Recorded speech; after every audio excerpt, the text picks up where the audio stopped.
the 19th century, the slave trade flourished again in Sudan, as a Muslim population from the northern belt along the Nile, who now considered themselves Arabs, raided and bought slaves in the west and south.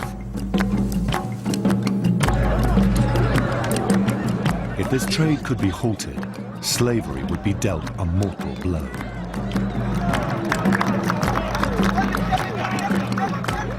Within a year, Gordon gave a bravado view of his success. I have scotched the slave trade. I am blockading all roads to the slave districts, and I expect to make the slave dealers, now in revolt, give in. I have indeed a very heavy task, for I have to do everything myself.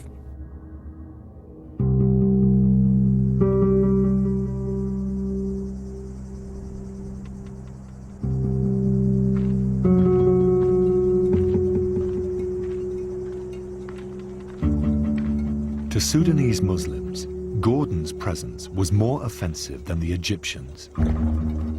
As a representative of a foreign power and a Christian, he was an infidel.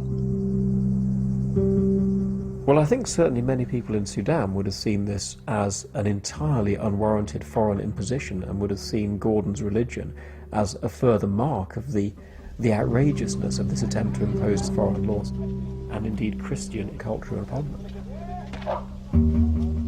Well, being oppressed by foreigners is always particularly offensive, and being oppressed by foreigners of a different religion especially so. Despite his boast, by the time Gordon left Sudan sick and exhausted in 1879, he had failed to eradicate slavery. But his time there had had an unseen effect. Incensed at the foreign intervention in their affairs, the Sudanese had found a leader. His name was Muhammad Ahmad, and he was by all accounts a remarkable man.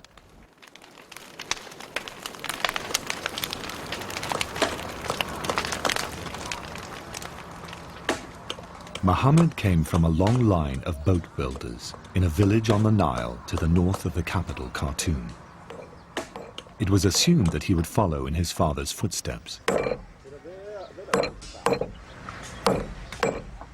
He, from the start, eschewed boat building and decided that his calling is that of scholarship. And consequently, he went to all the different traditional schools in Sudan to learn the Quran, to learn the Arabic language. He grew up totally dedicated to spiritual and moral matters.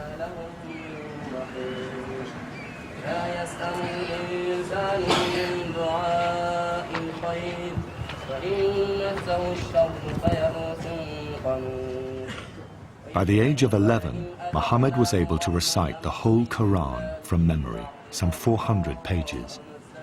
At the Quranic school in Khartoum, he was taught utter contempt for Muslim leaders who failed to ensure proper standards of faith, and, as he wrote, hatred for the corrupting force of infidel foreigners.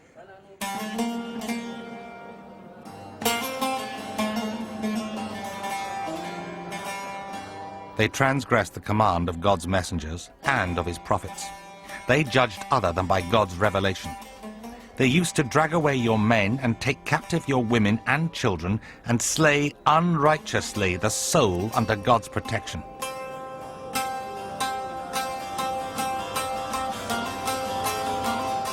He began to see there was a great contradiction between the ideals of Islam that he knew and was committed to and the practice. And it was this that began his revolutionary view of matters. And he began to say, I am looking for someone who would lead a movement for change that I should support.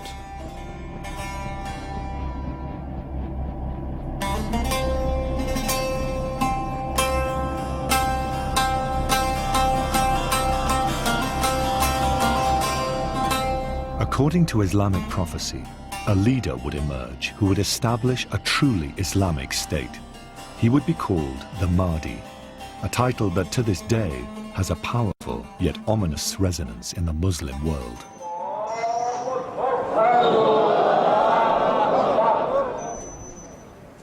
Traditional sources of Islam speak about a Mahdi who will come one day to reverse the trend of decay and revive Islam to the standard it was in its original time.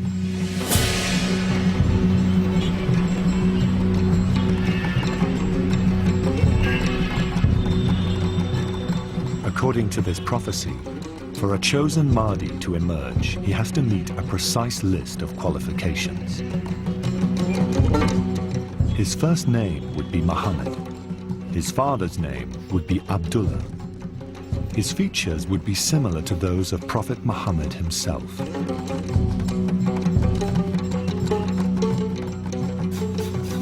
He would be tall, powerfully built, with a broad forehead and a V-shaped aperture between the two front teeth.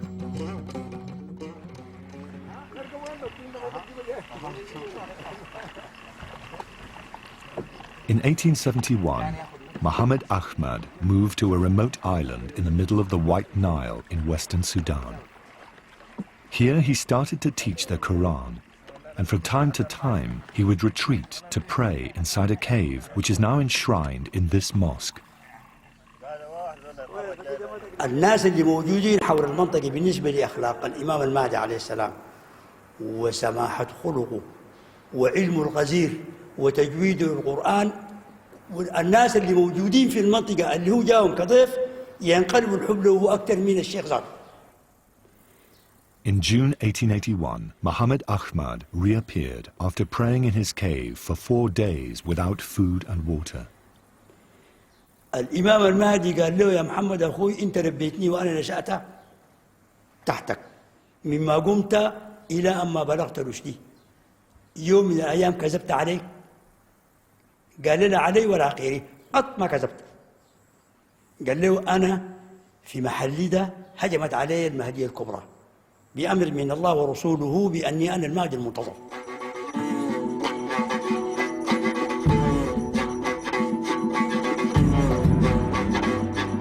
That was how the new leader of an anti-Western jihad was revealed to the world.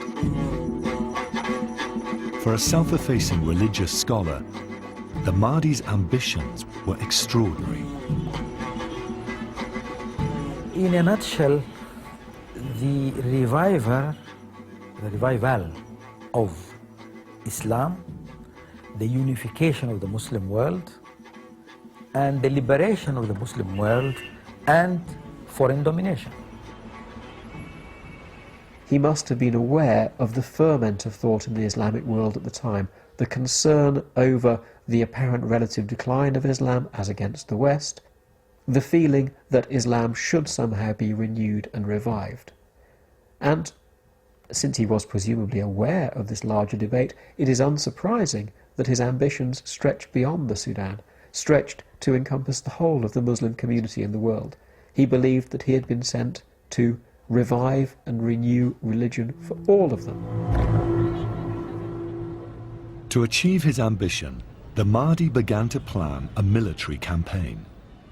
The grandfather of these men was the Mahdi's most trusted commander, Abu Gaja. الإمام المهدي اللي هو كان بيقول: ناري هذه أوقدها الله سبحانه وتعالى وأعدائي حولها كالفرس كل ما اقتربوا منها احترقوا وأمري فاش. يعني هو بيفتكر إنه دي نار أوقدت في شأن الله سبحانه وتعالى، والأعداء حولها ثاني مرة ثانية يعني حيموتوا حولها.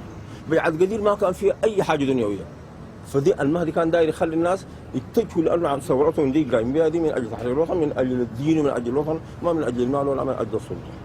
عشان كده قلوب الناس تعلقت بهم، اتعلقت بالثورة. عاش السيد الصادق المهدي.